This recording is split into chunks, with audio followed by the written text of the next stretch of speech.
Ajmer Beawar national highway पर एक hotel के बाहर खड़े ट्रेलर कंटेनर में अचानक आग लगने की सूचना सामने आई थी। कंटेनर में प्लास्टिक दाना भरा हुआ था। इस संबंध में फायर ब्रिगेड के अधिकारी संजय का कहना है कि कंटेनर में बीती रात जब आग लगी थी तो कंटेनर के ड्राइवर और क्लीनर दोनों वहां से गायब हो चुके थे, इसलिए आग लगने की सूचना देने वाला मौके पर कोई मौजूद नहीं था, इसलिए अग्निशमन विभाग को वहां पहुंचने में देर लगी। हालांकि रात 11:30 बजे तक आग बुझाने के लिए फायर ब्रिगेड मौके पर पहुंच चुकी थी। इसके बाद कंटेनर में सवेरे तड़के फिर से आग लगी, तब भी फायर ब्रिगेड की गाड़ियां समय से मौके पर पहुंच गई थी। हालांकि इस हादसे में कोई जनहानि नहीं हुई है।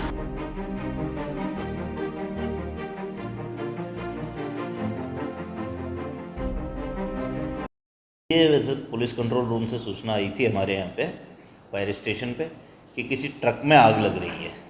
अब वो सूचना प्राप्त होते ही और हमारे यहाँ से गाड़ियाँ हमने रवाना करी थी, तो सेदरिया फायर स्टेशन से रात को करीब 12:30 बजे जब हमें सूचना प्राप्त हुई थी तो हमने पहला वाहन रवाना कर दिया था।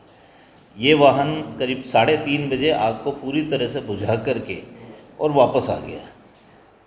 सुबह फिर हमारे यहाँ पे सूचना आई एक पुलिस कंट्रोल रूम से, कोई एएसआई हैं, उन्होंने सूचना दी थी कि सब जिस ट्रक में रात को आग लगी थी जिसे बुझा करके गए थे उसमें वापस आग लग गई है। तो सुबह फिर हमने वहाँ एक गाड़ी रवाना करी थी, वो भी फिर सुबह आग बुझा करके पूरी तरह से आग कंप्लीट भी इसलिए नहीं मिल पाई कि कहाँ से आ रहा था ट्रक और कहाँ जा रहा था, क्योंकि जो ट्रक का ड्राइवर था और जो उसका क्लीनर वगैरह जो साथ में रहते हैं, दोनों ही मौके से उसी समय जब रात में आग लगी थी तभी गायब हो गए थे। वहाँ पर उस ट्रक से संबंधित कोई भी सूचना देने के लिए कोई व्यक्ति उपस्थित नहीं था। गाड़ियाँ हमारी 2 पहुँची हैं, एक रात को 12:30 बजे पहुँची, एक सुबह करीब 5 साढ़े 5 बजे जब आग लगी थी तब एक गाड़ी पहुँची। कोई जनहानि वगैरह नहीं, जनहानि किसी प्रकार की कोई नहीं।